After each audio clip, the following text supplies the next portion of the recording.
Hey guys, so it's Palm Sunday. I hope you had a great Palm Sunday. I did because I didn't have to preach today. And so it's a great thing because I never liked to preach on Palm Sunday. It was the hardest Sunday of the year in my mind because the problem is that you do some of the liturgy outside in the Anglican tradition. You start outside and then you process in. Now, twice when we were in Knoxville, we actually did that in the snow and then went inside. But we go in waving palm branches and singing all glory, laud, and honor after we've read the triumphal entry of Jesus into Jerusalem on Palm Sunday. And then 2 minutes later, I'm reading, a chapter and a half of the Passion from the trial of Jesus, the betrayal of Jesus, actually, through the trial, through the crucifixion, all that stuff, and the death of Christ.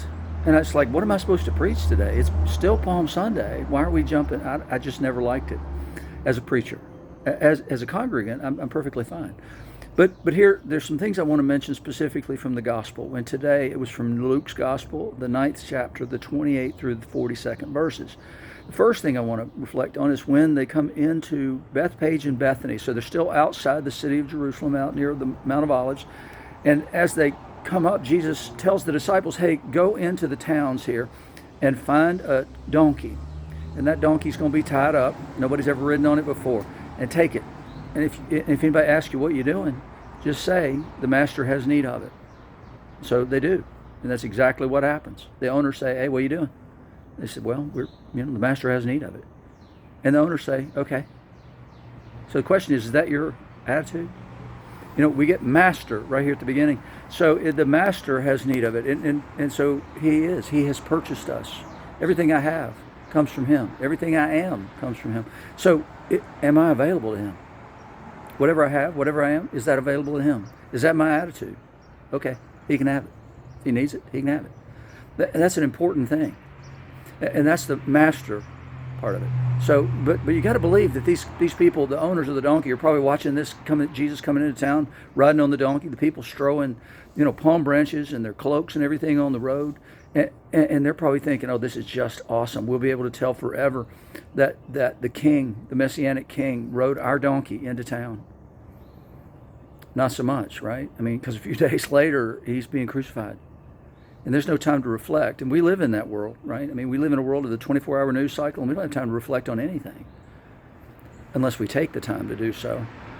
Because my hot take could prove to be very, very wrong. And so I want to be careful about that, especially anything that does confirmation bias. And that's what's going on with these guys. They're thinking, there's a Messiah, he's coming in, this is what's going to happen. We know the story, and then it doesn't happen. He comes in, and sure enough, he's acclaimed as the king.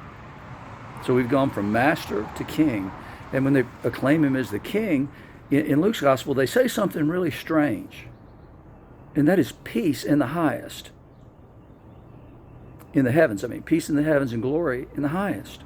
Well, if you think back to the beginning of Luke's gospel, when you think back to what the angels say is peace on earth. Peace on earth.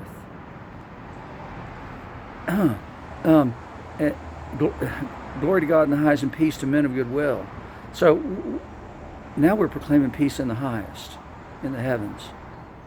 It's right. Because it has eschatological and cosmological significance, what Jesus is doing. And it is bringing about peace in heaven. It's bringing about that peace that exists then between God and man, only because of Jesus, but not because he's becoming king that day. Although he is. You don't see it. Well, one guy sees it at the end. That's two guys actually, I guess. You got the centurion and you've got the thief on the cross who see that Jesus is coming into a kingdom. But it doesn't look like it that day, but then there's this proclamation of peace in heaven. Wow. The angels had said peace to men of good will.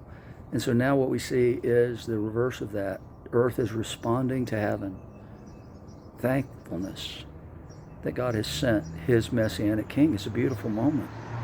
Absolutely beautiful. And then at the end of the lesson, what we get, so we've got master, we've got king, and then when he comes into town, what happens? Some of the Pharisees come to him and say, teacher, rebuke your disciples. Jesus says, no, that ain't going to happen. He said, even if I do that, the rocks are going to cry out.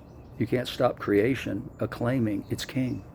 its rightful king. And as Paul says, all creation groans in anticipation of the revelation of the sons of God. So creation, because of the fall, is going to participate in the redemption as well. It's a beautiful thing. But what do we got? We got a master, we got a king, we got a teacher. We have all the above. But to call him teacher after he was master and king, huge disrespect. And we can't, as Christians, agree with people who just say he was a great teacher. He was. He was the best it's ever been because he is the truth himself, embodied, incapable of anything other than truth. But he is also our master because he bought us on Calvary. Paul says, you're going to be slaves to righteousness. Well, slaves have a master. And he is ultimately king, and ultimately every knee will bow and every tongue confess that Jesus Christ is Lord. Let's do that today. In the name of the Father, and the Son, and the Holy Spirit.